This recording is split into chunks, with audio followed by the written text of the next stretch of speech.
കൊല്ലം താമരക്കുളം ശ്രീ മഹാഗണപതി ക്ഷേത്രത്തിലെ മണ്ഡലപൂജ മഹോത്സവത്തിന് കൊടിയേറി. ക്ഷേത്രതന്ത്രി തെക്കേടത്തുമന നാരായണൻ വിഷ്ണു നമ്പൂതിരിയുടെയും മേൽശാന്തി ശങ്കരനാരായണ അയ്യരുടെയും മുഖ്യ കാർമ്മികത്വത്തിലാണ് ചടങ്ങുകൾ നടന്നത്.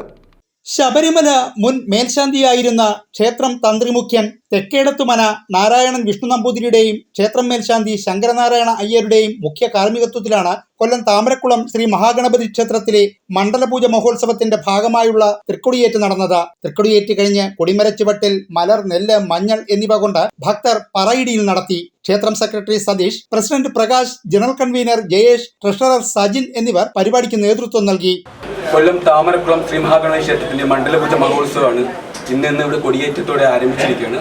10 ദിവസത്തെ ഉത്സവമാണ്. 10 ദിവസത്തെ ഉത്സവത്തിന് ഘോഷയാത്ര ആനന്ദ ക്ഷേത്രം മുതൽ വടയാറ്റക്കോട്ട വഴി ചിന്നക്കട വഴി താമരക്കുളത്ത് എത്തിച്ചേരുന്നതാണ്. ന്യൂസ് ബ്യൂറോ, കൊല്ലം ന്യൂസ്.